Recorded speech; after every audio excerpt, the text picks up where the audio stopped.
Hello, this is Sharzad Morgan here, and today we're going to look at the experiences of an incel through the Norwegian TV series Sigurd Can't Get Laid, which played from 2020 to 2022. And then the next video I will make after this will give some attention to the females who are also struggling in the dating market, where we look at incels, and based on the biography Half of Malmo Consists of Guys Who Dump Me, which will be made into a Netflix movie supposedly in 2025. All right, so this is called 30,000 Swipes Away from Mating. So Sigurd is a TV series with 4 seasons, and it chronicles his journey away from being a socially isolated, depressed incel. Sigurd loses his virginity at the end of season 2, explores the challenges of pair bonding in season 3, and becomes a somewhat capable courter of women in season 4. The series ends with him being pair bonded with a woman who bears his child. So Sigurd lacks of much of what attracts a woman to a man, especially on short-term markets. He's not good looking. He is not confident. He has few material resources and a small social circle. He has poor social skills, especially his shy awkwardness, and they are a particular burden in the modern mating regime of individual choice. Had Sigurd lived centuries ago, this is important, you guys, someone with his traits, skills, and social standing would still have had low mate value, but due to a higher marriage rate, such men had a better chance of securing a long-term pair bond. Sigurd's parents would likely have arranged a marriage to a woman whom they thought was a suitable match. Today, men like him often suffer involuntary celibacy because they avoid or fail at the social interactions that typically lead to copulation and pair bonding. Yeah. That's what you need. You need to have some physical strength and some social cues and be able to court women. But in the short-term mating market, you just have to be hot. But let's continue, because Sigurd sets about to transform himself. Let's see what happens. So in the first episode, Sigurd's dramatic call to action occurs when he realizes just how low of a mate value women assign him, and how low his quality of life will be if he remains unable to attract a partner.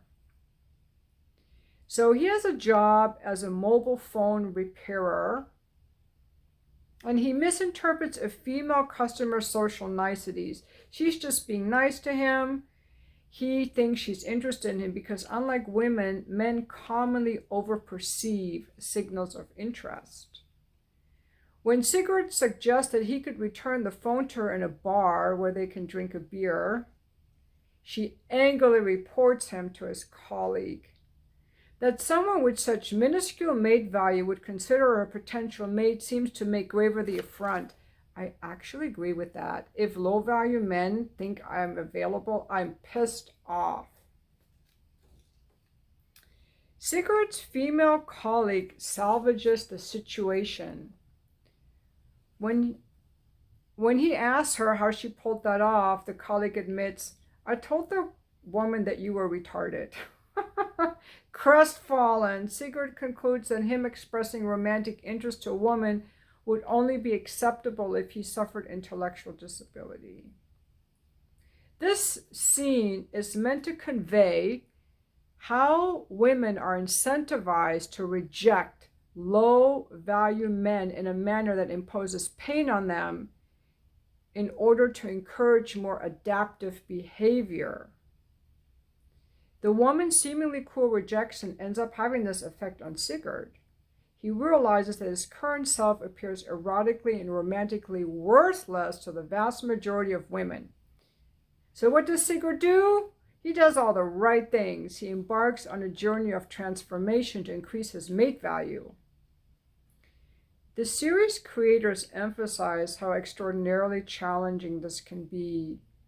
No change of attitude or strategies are likely to have a short-term effect.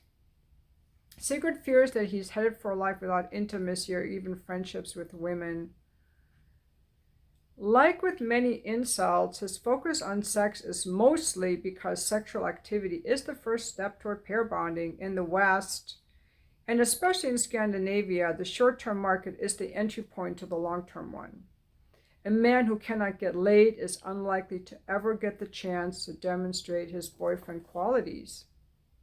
So initially, Sigurd adopts the deterministic beliefs that are common in incel forums, that genetics are so important that certain men have no chance of becoming sexually active or pair bonded. This is not true. This lacks scientific rigor and it's not true. But no matter what some men do, the bottom quartile of men will remain the bottom quartile. Sigurd frees himself from his pessimism after meeting a doppelganger whose social skills attract women. This man used to be an incel, but now he transformed himself, and he gives Sigurd some advice. He says, men like us can't just wonk off all life. We must have sex, right? The old me was also a gamer. I am no longer that person. I have grown up. People like that don't get laid. Inspired, Sigurd signs up for Tinder, the app that has come to symbolize our era's new dating practices. But Sigurd is unlikely to succeed on Tinder, which predominantly distributes casual sex. That's what Tinder does. It distributes casual sex. Before the second sexual revolution, there was less pressure on men for having attractive looks and good flirting skills. Did you know that? Back when the community or the parents chose the spouse for the woman, it didn't matter how attractive the man was or how good he was at flirting. Men never had to be attractive or good at flirting to get a partner. The past of arranged marriages seems to inform why most men lack the ability to attract women on short-term markets. You guys didn't evolve for that. You didn't have to develop those skills. David Best proposes that 20% of men are sufficiently attractive to succeed with short-term mating. And this seems to be borne out by the evidence. Starting in 2002, over the next 10 years, the top 5% of men increased their sex partners by 32%. And an equivalent reduction in sex partners occurred among the lower value men. Norwegian studies attest to a similar stratification. The 2015 study had supported the assumption that there is a 20-80 distribution among men on Tinder, but that seems to be no longer the case. In 2014, men swiped right about 3 times as often as women did. But a few years later, the discrepancy had increased to 53 versus 5%. Even the dating app Hinge, designed to be more equitable, channels 41% of women's likes to the top 5% of men, while the bottom 50% receive 4%. Sigurd's chances on Tinder are small, as they are for most men. The series creators emphasize how powerless low-value men are by having Sigurd's first match be part of a scam that ends with him being robbed. Men who are only averagely attractive must spend an extraordinary amount of time swiping to earn dates or mating opportunities. One study found that the median man must swipe 100 times to get one match. Another study found 57 matches to get one meetup, and that you need 5 meetups for sex or relationship.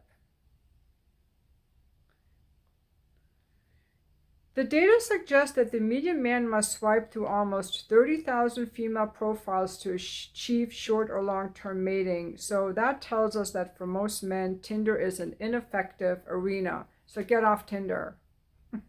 Not gonna work for you. I made a video before I went on vacation where I talked about the only way you're going to get women on the app is if you can already get them in real life. And I think if you have like the social skills to know how to make a good profile and talk to women, they will want to match with you. But if you don't have that, you need other skills. And I think that those men have to rely on a different attraction system or change their goals. And I think a lot of guys are just trying to get the hottest women. Maybe they need to lower their goals a little bit. But there's a problem with women too, which we're going to get to in the next video. Okay, so Sigurd finds out how low his odds are on Tinder.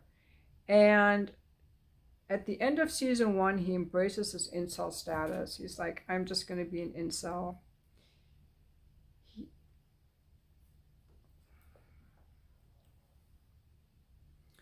It also should be said that incels are not the product of men's anger at women or the product of excessive use on computer games. Okay, the series encourages the audience to have a more nuanced understanding of why an increasing number of men are excluded from short and long-term mating.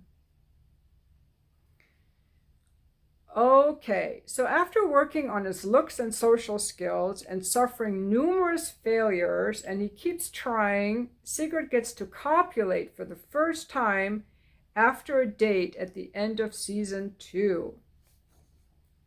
Season 3 explores how women's exclusion of low-value men from short-term markets contributes to dysfunctional long-term markets. Sigurd pair bonds with a woman in the movie called Josephine, with whom he envisions a future. Since he feels that women, until now, have deprived him of sex, he does not consider it immoral to cheat on his first ever girlfriend. He explained to his friend Max that men have always offered Josephine sex, while only now people have become interested in having sex with me. It is so incredibly unfair that I have to stop because she is satisfied. I have to grab the opportunities I have. And he reminds his girlfriend Josephine that she has had 15 boyfriends and also slept around. And having had 3 sex partners, Sigurd feels that he cannot grow old and have had sex with so few.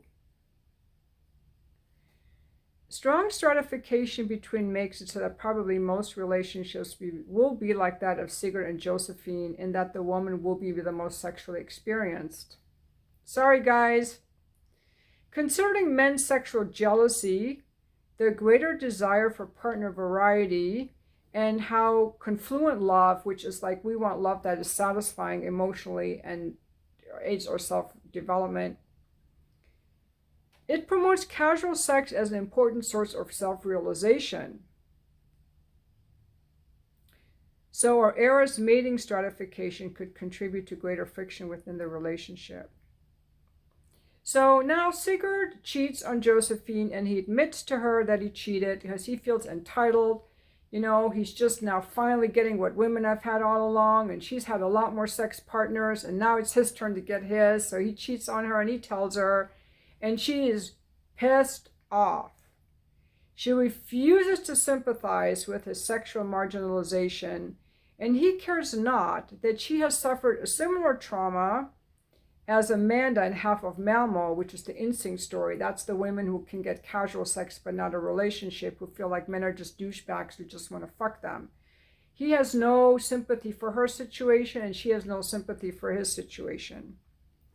Josephine had admitted regarding her former boyfriends. So she finds out that he has cheated on her, and she's pissed.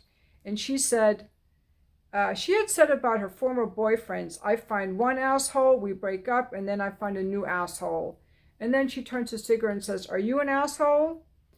And she agreed to pair bond with Sigurd because he isn't. By asshole, she seems to mean a high-value man who mates long and short-term at the same time. Josephine exemplifies the burden that can befall women who get to pair bond with the most sought-after mates. Men with sexual opportunity typically become more short-term oriented, which can motivate them to cheat even after having agreed to being in a close relationship. But Sigurd's girlfriend had not been an incel. Attractive men pair bonded with her because she did have boyfriends, but their cheating caused her to adjust the value she assigns different partner traits.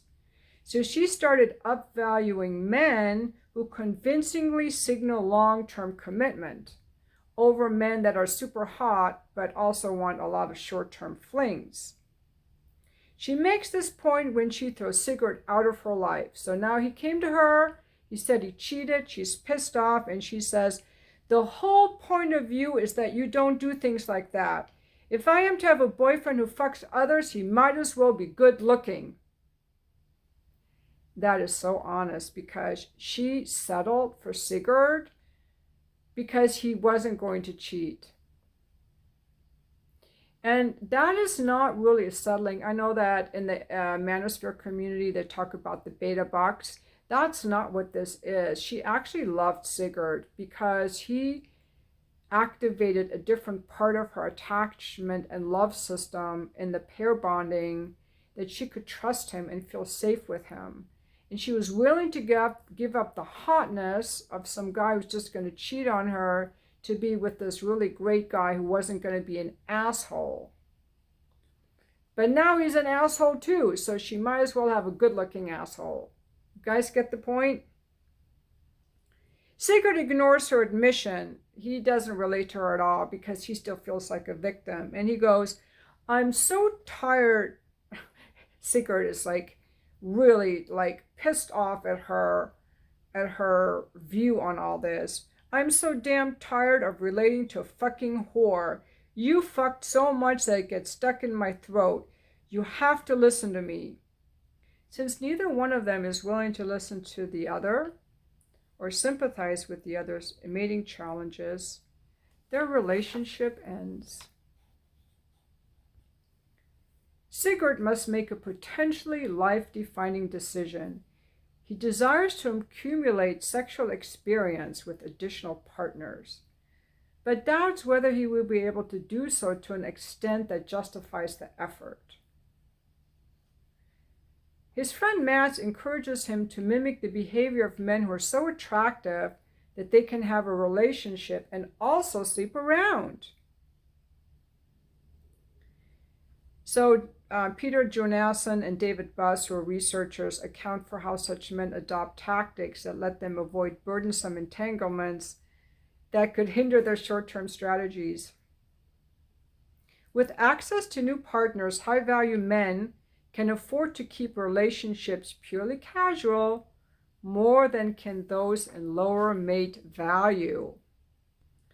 So Sigurd realizes that his mate value could never become high enough to support such a strategy of being in a relationship and still being able to attract other women, as he does not feel he is that kind of guy. This realization, and this is very important, we all have to realize the limits of our mating opportunities and our mate value. And this is where we need to use reason if we want to be in a relationship or want to get what we want. So instead of sleeping around, he's never going to be able to become the top 20% guy who can get a lot of women. So he decides that he's going to submit to a long-term orientation. His decision exemplifies how mating stratification can have a positive effect on pair bonding. Because he made that decision, he's now going to be, satisfied with one woman, then be able to pair bond with one woman. Low value men, this is for all you incel guys, low value men can become more motivated to commit as they lack sexual opportunity outside of relationships. So that's where you have to go with that. You cannot expect to fuck a lot of women because that's just not going to be your reality. Just like it's not going to be the reality of the 90% of women to get the hottest guys. We have to make peace with where we are in the totem pole, frankly. You know, not all of us are going to win the Olympics. Only a few people are going to win the Olympics. But can you be satisfied just going for a run? Can you be satisfied with one woman that you can commit to? In his next pair bond, Sigurd accepts that the cost of long-term intimacy and family life is to forgo short-term opportunities, even if it feels unfair that such restrictions are placed on men with low short-term mate value. And that's going to end the section on Sigurd. In the next video, which I'm going to make, we're going to be talking about a woman's experience on the short-term dating market and why they're just as miserable as 90% of men. So I hope you will stick around. I will put these all in a playlist so you can see them all there. Thank you for watching my video.